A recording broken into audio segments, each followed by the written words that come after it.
La République a besoin de jeunes, la République a besoin de gens déterminés pour faire changer les choses. Madame, Messieurs, bienvenue à votre émission Congo Live dont nous avons le réel plaisir de le présenter pour vous. Aujourd'hui, nous allons parler de plusieurs thématiques, mais beaucoup plus, nous allons rester sur l'angle de l'Est de la République démocratique du Congo dont l'insécurité prend toujours l'ampleur. Sur ce plateau, bien, nous aurons un invité spécial en direct de cette émission depuis la Belgique, précisément en Bruxelles. Il s'agit bien de M. Gaston Moutera. Il est un citoyen rwandais qui parle de la situation politique de la République démocratique du Congo. À qui nous disons déjà bonjour, M. Gaston. Bonjour, messieurs les journalistes. Vous êtes en direct sur Congo Live Télévision, plus de 135 000 abonnés. Ils sont scotchés en ce moment pour vous suivre, pour parler de la situation sécuritaire de l'Est de la République démocratique du Congo dont nous allons parler aujourd'hui. Et sinon, la santé, vous allez bien? Nous, on va très bien ici à Bruxelles, sauf qu'il commence à faire froid. Mais ce qui nous fait froid, c'est surtout voir que nos frères congolais, surtout à l'Est du Congo, ils sont attaqués, ils sont tués tous les jours, et que la communauté internationale ferme les yeux. Nous, on s'insurge, mais le Congo s'en sortira toujours parce que le Congo a toujours des hommes et des femmes courageux qui sont prêts à défendre le Congo. Et surtout que maintenant, ils sont avec les Rwandais qui ne supportent plus ces criminels qui sont installés à Kigali. Très bien. À part ça, bon, tout va bien, oui. Très bien. Comme vous le dites toujours, le Congo vont s'en sortir et surtout ils sont accompagnés aujourd'hui avec le citoyen rwandais. Aujourd'hui, la République démocratique du Congo est attaquée par le M23 et d'après les autorités congolaises, on dit que le M23 est soutenu par la République rwandaise. Que vous dites-vous par rapport à cette agression dont la République démocratique du Congo est victime aujourd'hui, vous étant que citoyen rwandais? Alors, en tant que citoyen rwandais, je me désolidarise de ces criminels qui sont à Kigali, ce n'est pas aujourd'hui qu'ils attaquent le Congo. Le Congo a toujours été un pays paisible, un pays qui a eu des relations de bon voisinage avec ses voisins. Ce n'est que maintenant que c'est justement ces Kagame et ces hommes qui sont à Kigali, qui, pour survivre, sont obligés d'aller piller la richesse du Congo, commencent à impliquer les enfants du Rwanda, les Rwandais. Je sais qu'aujourd'hui, il y a beaucoup de Rwandais qui meurent au Congo parce qu'en fait, le Rwanda, c'est un petit pays. Il ne peut pas tenir tête au Congo, surtout au Congolais unis. Et c'est pour ça, d'ailleurs, je peux vous dire que je suis en contact avec mes frères qui sont de l'autre côté de la frontière, donc au Rwanda, qui m'ont donné des informations. Si vous permettez, messieurs les journalistes, je peux peut-être vous dire ce que j'ai reçu ce matin. Allez-y, allez-y, sentez-vous à l'aise. Donc, il y a des au Rwanda, il y a des gens qui travaillent avec ces criminels de Kigali, donc qui envoient les enfants au Congo. Okay. Et ils ont installé les armes, évidemment, ils n'osaient pas traverser la frontière la journée, mais ils savent très bien que les Congolais les attendent de pied ferme. Mais ils se sont installés dans la région un petit instant, je dois lire le message. Okay. Donc, dans la commune de Rwerere, c'est tout près de la frontière, donc c'est au Rwanda. La région qu'on appelle Kyanzarwe, et il y a un monsieur qui s'appelle Nsabimana Vano Etienne, alias Sekamana. Ce monsieur, c'était Rwandais évidemment, qui vient de la région de Ryabizige. Et c'est toujours à la frontière avec le Congo. Ce monsieur, il travaille pour l'armée rwandaise. Et ce qui est grave, c'est qu'on parle du M23. En fait, c'est l'armée rwandaise qui change, qui enlève les grades. Des fois, il traverse même avec les insignes de l'armée rwandaise. Et dès qu'ils arrivent de l'autre côté de la frontière, ils se disent qu'ils sont du M23. En fait, en réalité, les autorités congolaises, ils ont raison de dire que c'est le Rwanda qui attaque le Congo parce que c'est l'armée rwandaise. Le M23, s'il vous plaît, c'est du n'importe quoi, c'est l'armée rwandaise. Et ce monsieur dont je viens de citer le nom, il est parmi les gens qui connaissent la région, qui aident les hommes de Kagame à traverser la frontière et aller tirer sur la population. Parce qu'ils n'osent pas montrer le nez là où il y a l'armée congolaise. Ils opèrent de l'armée congolaise. Malheureusement, ils viennent, ils s'attaquent à la population. Je demanderai donc à mes frères rwandais qui sont installés dans cette région de dénoncer ce monsieur, je le répète, Nsabimana Mvano Etienne, alias Sekamassa, ce monsieur qui sert aussi de pion à faire traverser l'armée rwandaise pour que dès qu'elle arrive de l'autre côté de la frontière, son nom est l'armée du M23 et du nos frères congolais. Moi, j'ai une famille qui vient de Brisha, donc c'est de l'autre côté de la frontière, mais de mes parents qui sont originaires de là-bas, moi, je suis né au Rwanda. Et c'est triste de voir que des frères donc, du Rwanda traversent pour aller tuer nos frères congolais. Et je dénonce avec force cette façon de faire, de menacer, de tuer les civils innocents, même pas forcément les civils, même la population. Oui. Monsieur Gaston, ici, vous parlez que l'armée rwandaise, ce sont eux qui sont en train d'agresser l'ouest de la République démocratique du Congo. Vous affirmez que le Rwanda n'a pas la force sur le plan militaire, n'a pas la force de combattre avec l'armée congolaise. Mais que dire de cette communauté internationale qui soutient l'armée rwandaise pour agresser la République démocratique du Congo? C'est une complicité flagrante parce qu'on le voit très bien. La communauté internationale, je ne sais pas vraiment cette soi-disant communauté internationale sert encore à grand chose. Heureusement que le Congo a des hommes courageux qui sont capables de défendre le Congo. Parce que on ne peut pas m'expliquer comment le Rwanda traverse la frontière au vu et au su de tout le monde. La communauté, soi-disant communauté internationale, a des hommes, la MONUSCO est là, ils ont des drones, ils ont tous les outils qu'il faut pour savoir ce qui se passe à la frontière. Le Congo l'a dénoncé à plusieurs reprises, mais jusqu'à aujourd'hui, on n'ose pas dénoncer ce que le Rwanda fait. On sait très bien, ce matin, je regardais l'interview de M. Cohen, l'ancien secrétaire d'État américain, l'équivalent du ministre des Affaires étrangères américain. Il disait très bien, au Rwanda, on connaît le Rwanda, je suis né, j'ai grandi au Rwanda, il n'y a pas de coltan. Mais pourtant au Rwanda, il y a une usine de raffinerie de coltan. Tout vient du Congo et ils le savent très bien. Donc la communauté internationale est complice de ces massacres et que moi j'appelle est complice du génocide qui se déroule à l'est du Congo. Maintenant, c'est aux Rwandais, d'abord aux Rwandais et aux Congolais de se mettre ensemble pour se battre parce que ces criminels qui sont installés à Kigali, ils sont au service du colonisateur. Donc, ils pillent le Congo, ils pillent la richesse de l'Afrique pour le colonisateur. Donc, quand je parle du colonisateur, c'est pour l'Occident. Et ça peut être dénoncé par tout homme de bonne volonté et surtout tout africaniste qui existe devrait d'abord dénoncer cette guerre d'agression, énième guerre d'agression dont le Congo est victime. Donc, quand je vous parle de ça, que c'est une agression donc, du Rwanda, j'ai des informations, je viens de vous citer le nom, mais j'ai encore une autre liste. Il y a d'autres personnes qui travaillent avec le M23. Et ici, à Bruxelles, vous savez qu'à Bruxelles, c'est la capitale de l'Union européenne. Tout le monde le sait. Tout le monde le sait. Il y a des multinationales qui financent Kagame. Et si on ne le dénonce pas haut et fort, ça ne va jamais s'arrêter. Mais on a de la chance d'avoir des Congolais qui sont prêts à défendre l'intégrité du Congo. Et les Rwandais se mettent debout aussi pour dénoncer cette société, cette entreprise criminelle des hommes de Kagame. Et donc, en quelque sorte, on peut dire que le mouvement du 23 mars, comme on le dit souvent, M23, est infiltré ou bien sont soutenus par la MONUSCO pour attaquer la République démocratique du Congo, plus précisément l'Est de la République.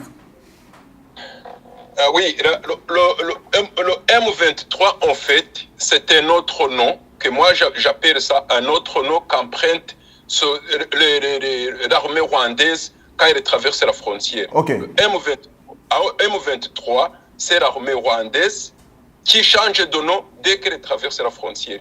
Et MONUSCO est complice parce que, je le dis parce que il sera, jusqu'à aujourd'hui, les Nations Unies ne se sont pas réunies pour dire stop au Rwanda et pour prendre l'embargo. Moi, je vois ce qui se passe à l'est de l'Ukraine. Quand la Russie a attaqué l'Ukraine, tout le monde a crié à l'invasion, à la guerre d'agression. Et c'est l'armée russe qui avait traversé la frontière. Pourquoi la même chose ne se fait pas quand l'armée rwandaise traverse la frontière? Ce n'est pas parce qu'elle a changé de nom qu'elle cesse d'être l'armée rwandaise. C'est une armée rwandaise. On sait qui traverse. On a même des photos, des vidéos des militaires rwandais qui sont morts sur le champ de bataille au Congo, qui sont enterrés au Rwanda avec les généraux rwandais qui rendent hommage à ces militaires. Donc, c'est l'armée rwandaise, messieurs les journalistes. Et c'est l'armée rwandaise. Donc, la déclaration dont le secrétaire général de l'ONU, Antonio Guterres, qui avait fait récemment pour dire que le M23 est beaucoup plus sophistiqué par rapport à la MONUSCO. Qu'est-ce dur de ces genres de déclarations? Et surtout, ils sont là pour sécuriser la population au niveau de l'Est de la République démocratique du Congo. C'est triste de voir qu'un homme, Guterres, qui était supposé défendre l'intégrité de tous les pays, tiennent des propos pareils. On sait que le Rwanda, c'est un pays enclavé. Donc, s'il y a des armes qui arrivent au Rwanda, tout le monde sait d'où ça vient. Maintenant, si le M23 utilise les armes, on sait qui fournit ces armes. Parce que si les armes ne viennent pas du Rwanda, de l'Ouganda, d'où ça peut venir ces armes? Ça vient du Rwanda. Le M23 ne fabrique pas des armes. Alors, le monsieur, il va devant les journalistes, il dit que le M23 est bien armé et plus fort. En fait, c'est comment encourager ces criminels à continuer les plans génocidaires. Moi, j'appelle ça, c'est un génocide. Ça, il faut appeler un chat un chat. Alors, si ce monsieur vient devant les gens et dire, oui, le M23 est bien armé. Oui, mais c'est parce qu'il y a quelqu'un qui l'arme. C'est ce que Elman que je regardais ce matin. Okay. S'il y a une rébellion, c'est qu'il y a un pays derrière ces rebelles. Et le Congo a bien précisé que c'était le Rwanda.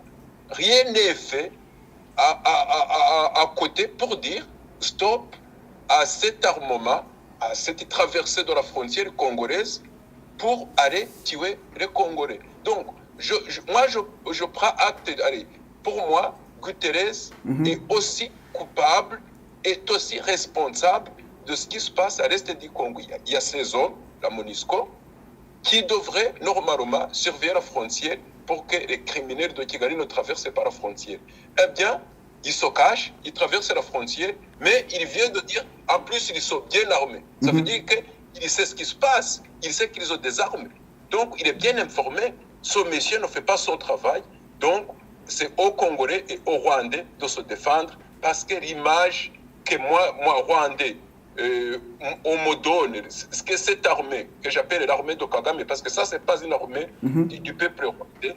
L'image que le Rwanda donne, c'est une image, excusez-moi de l'expression, mais c'est une image dégueulasse. Ce n'est pas une armée africaine. Ce n'est pas comme ça qu'un Africain devrait se comporter envers un autre Africain. Très bien, M. Gaston. Le chef de l'État congolais, Félix-Antoine Tshisekedi, il venait de s'adresser à la nation et il a essayé d'expliquer tout le procédure qu'il a fait pour que la paix revienne au niveau de l'Est de la République démocratique du Congo. Il a commencé par dire les discussions qu'il y a eu à avoir avec son homologue Paul Kagame au niveau de Kenya, en Angola, mais aussi aux États-Unis d'Amérique à la 77e Assemblée générale des Nations unies pour que la paix revienne à l'Est de la République démocratique du Congo. Et actuellement, la République démocratique du Congo, ils ont repris les discussions au niveau de l'Est, avec le Rwanda pour qu'ils puissent dialoguer au niveau de Kenya pour que la paix revienne. Que dire de ces dialogues-là que la République démocratique du Congo a entamé encore une fois de plus pour que la paix revienne? Est-ce que c'est une très bonne option pour que la République revienne en paix totale au niveau de l'Est de la République démocratique du Congo? Merci pour cette question, messieurs les journalistes. Moi, je vous ai dit dès le départ que je connais le Rwanda, je connais les Rwandais. Quand la guerre a commencé au Rwanda, j'étais au Rwanda. Il y a plusieurs stratégies que les Congolais, heureusement, ont découvert et ont compris. C'est parce qu'en fait, quand les hommes de Kagame sont en train de perdre la guerre, il parle de négociation, de se mettre autour de la table. Il propose qu'il y ait des discussions, mais ces gens n'ont jamais été honnêtes pour que la paix revienne dans la région de Gala. Pourquoi je dis ça? Parce que Monsieur le Président, son Excellence Tshisekedi, il a tout fait. Il a été au Rwanda, il a signé des accords avec le Rwanda, il a été un peu partout pour que le sang des Africains ne continue pas de couler. Mais les Rwandais ne tiennent jamais parole. Quand je parle des Rwandais, c'est les hommes, Kagame et ses hommes ne tiennent jamais parole. Ce qui les intéresse, ce n'est pas de voir la région de Grarak sécurisée.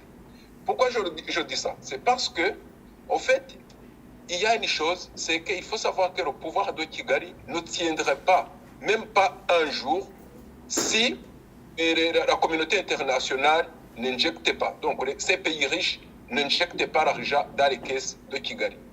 Pour injecter l'argent dans les caisses de Kigali, Kigali a besoin de fournir, de donner quelque chose. Donc, la richesse du Congo. Maintenant qu'ils ont du mal, parce que j'ai appris qu'il y a des sociétés de raffinage, de raffinerie des matières premières qui commencent à fermer au Rwanda, et bien c'est parce qu'ils commencent à perdre la guerre. Donc, mais c'est Gaston, on vous revient, restez toujours en ligne, on vous revient. Très chers internautes, nous sommes en direct avec Gaston Mutewera. Il est citoyen rwandais qui vit en Belgique. C'est avec lui que nous parlons de la situation sécuritaire de l'Est de la République. Il a décidé de prendre ce courage de dévoiler ou bien de dire toutes ces vérités que le président rwandais Paul Kagame qui est en train de faire à l'Est de la République démocratique du Congo. Il nous a donné l'opportunité de discuter, bien de parler de ce sujet d'actualité dont nous sommes en train de parler actuellement en direct. C'est une édition spéciale sur Congo Live Télévision. Vous nous suivez partout dans le monde grâce à votre chaîne Congo Live Télévision, une chaîne qui est active 24 heures sur 24 pour vous informer en temps réel. Il est en Belgique, mais c'est Gaston, vous êtes en train de dire la MONUSCO est en train de faire quoi? Alors, en fait, la MONUSCO ne fait pas son travail comme il faut. Parce Très bien. Que la MONUSCO... Allez-y. Vous m'entendez? Allez-y, oui, allez-y. Oui. Donc, la MONUSCO, quand la MONUSCO parlait de discussion entre le M23 et le gouvernement congolais, c'est parce qu'ils se rendent compte que le M23 est en difficulté. Sinon, on n'aurait pas parlé de discussion. Je sais que cette stratégie a été utilisée au Rwanda. J'étais au Rwanda quand elle a éclaté en 1990, donc en 90, si vous voulez. Oui, 1990.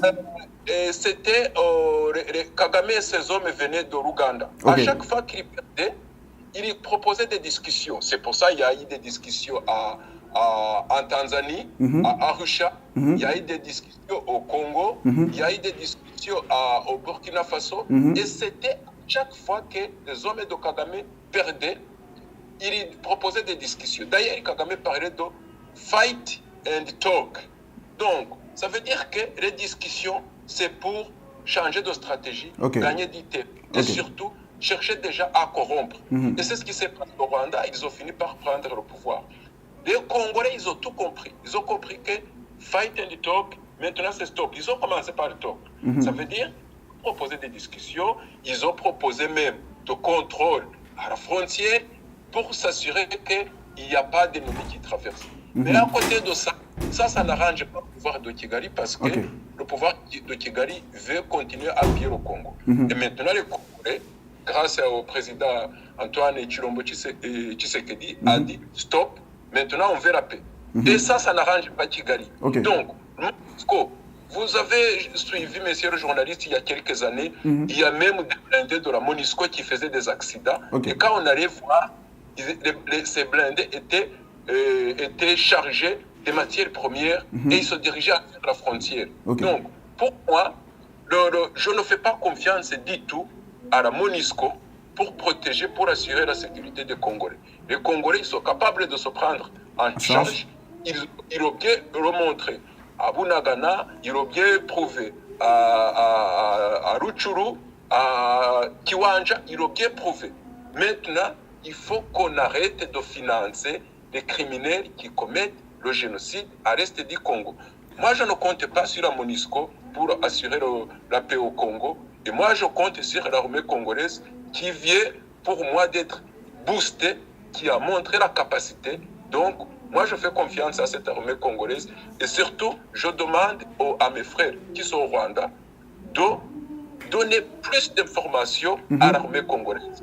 Dès que l'ennemi traverse, nous le signaler aux frères qui sont de l'autre côté de la frontière pour qu'on écrase les criminels qui viennent violer et tuer les Congolais surtout.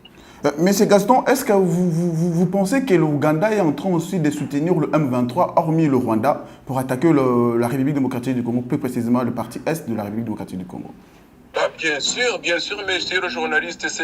Il y a une chose qu'on ne peut pas ignorer dans cette histoire, c'est que c'est Museveni qui a formé Kagame. D'abord, c'était Rwigema. C'est Museveni qui a formé Kagame. Exactement. Museveni, c'est le parrain de Kagame. Tout ce cirque qu'on dit, le Rwanda et l'Ouganda, ça ne marche plus. Non, ça c'est un jeu pour nous distraire. N'oubliez pas la déclaration du fils de Museveni, Kainerugaba Muhoza. Il a bien dit que le M23 c'était ses frères. Donc, il ne fallait pas surtout les combattre. Ça veut dire quoi ça? Quelques jours après, il a été décoré par son père, Museveni. Donc, ce monsieur, quand il a menacé le Kenya, il y a un mois, si je ne me trompe pas, il a dit que son armée ougandaise pouvait prendre le Kenya dans 5 jours. Mais Museveni, le deuxième jour, il s'est excusé. Mais quand ce Muhoza parle du M23, Museveni ne dit rien. Ça veut dire quoi? Ça veut dire que Museveni est d'accord avec ce que son fils dit, son fils qui est général dans l'armée.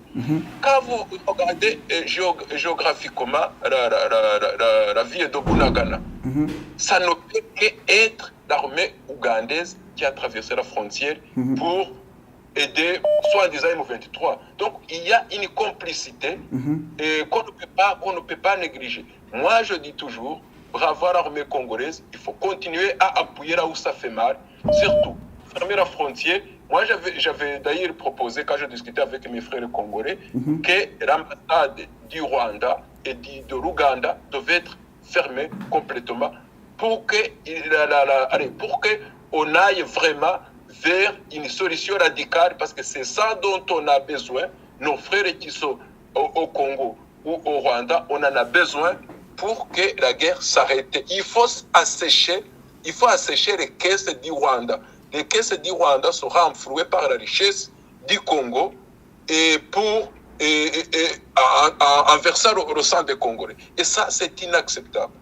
Monsieur Gaston, nous sommes presque arrivés à la fin de notre émission, bien de notre entretien en direct ici à travers notre chaîne Congo Live Télévision. Que dire de cette population congolaise qui vous suit en ce moment partout dans le monde et ici, vos frères aussi rwandais, et surtout vous avez pris ce courage de dénoncer le pouvoir de Kagame pour ce qu'il est en train de faire à l'Afrique, plus précisément à l'est de la République démocratique du Congo? Merci, monsieur le journaliste. Moi, je dirais d'abord à mes frères congolais, il y en a qui travaillent avec moi ici à Bruxelles, je leur dirais que cette guerre d'agression, ce n'est pas le Rwanda, ce n'est pas la population rwandaise, ils le savent très bien, ce n'est pas la population rwandaise qui vous agresse. Nous avons fui cette armée de Kagame en 1994, on a été bien accueillis au Congo, où les Congolais nous ont aidés. Il n'y a aucune raison que le Rwandais, un simple Rwandais comme moi, ait des problèmes avec le Congo. Jamais. Ça n'arrivera jamais. Cette armée de Kagame, en fait, c'était une armée de mercenaires. Alors, moi, je demanderais aux Congolais de soutenir les propositions du gouvernement du Congo, surtout, et cette décision importante de l'ennemi, parce qu'il est connu, et soutenir l'armée d'abord congolaise qui se bat pour rendre la paix dans la région de Garak. Ce n'est pas seulement au Congo, parce que le Congo, c'est le cœur de l'Afrique. Quand le cœur va bien, tout va bien. Je demanderai à la population, à mes frères et mes sœurs qui sont au Rwanda, de suivre à la trace ce que cette armée criminelle de Kagame fait, et surtout nous informer secrètement, nous informer comme ils l'ont fait hier et ce matin. Et nous, on fera tout pour informer la population congolaise et l'armée congolaise parce que c'est en se tenant la main qu'on va se débarrasser de ces criminels qui endeuillent l'Afrique depuis bientôt 30 ans. Merci, messieurs les journalistes. Et le Congo vaincra. J'en suis certain. Merci, M. Gaston. Vous êtes en direct de notre chaîne Congo Live Télévision.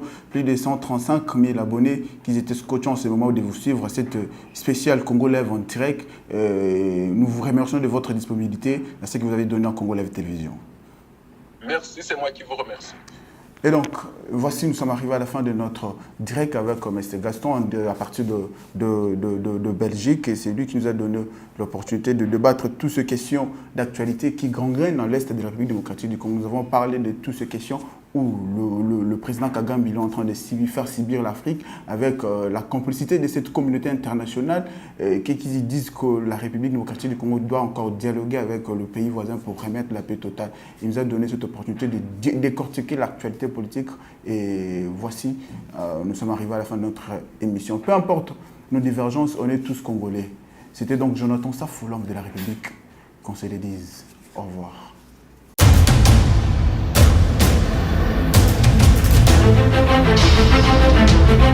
Audio Jungle.